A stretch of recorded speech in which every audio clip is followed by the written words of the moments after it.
Good morning guys! Guys, luto tayo ng ginatang manok with puso ng saging. Saka lagyan ko ng bok choy guys. And papaya guys. Ayan. Tama nyo guys. Ako magluto nito guys. Lagyan natin ng gata. Ayan guys. Coconut milk. Sutayin muna natin yung mga ingredients guys. Ito.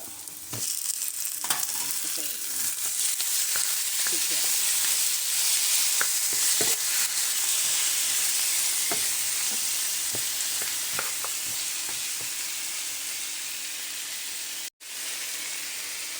Bigyan nyo guys ng pepper. Pero may asin na yan. May asin na yan.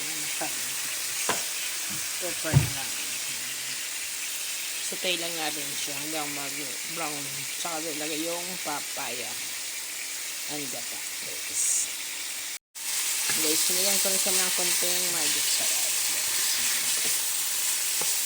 Sutay pa natin ng chicken. And guys, sinigyan ko na rin yung papaya.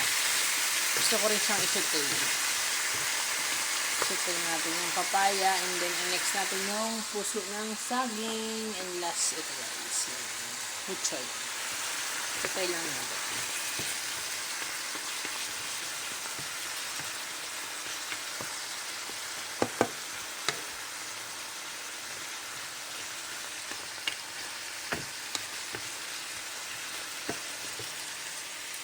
Lagyan natin ng gata guys.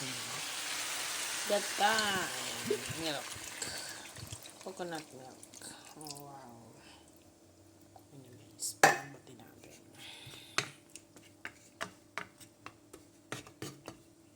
Takpan natin guys. Wow. Ayan guys. Nilagay ko na rin yung puso ng saging. And then nilipat ko siya sa para matakpan. Guys, palalamod natin yan.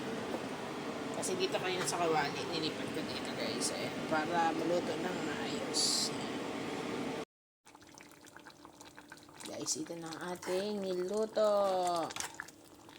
Puso ng saging with papaya and chicken guys. Tikman natin para lasa. Sarap. Luto na to guys. Lagyan na natin yung bok choy. Bok choy na lang lalagay natin.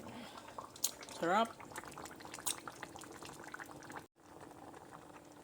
And guys, nalagay ko na yung bok choy. Palambutin na lang guys natin. Takpan natin.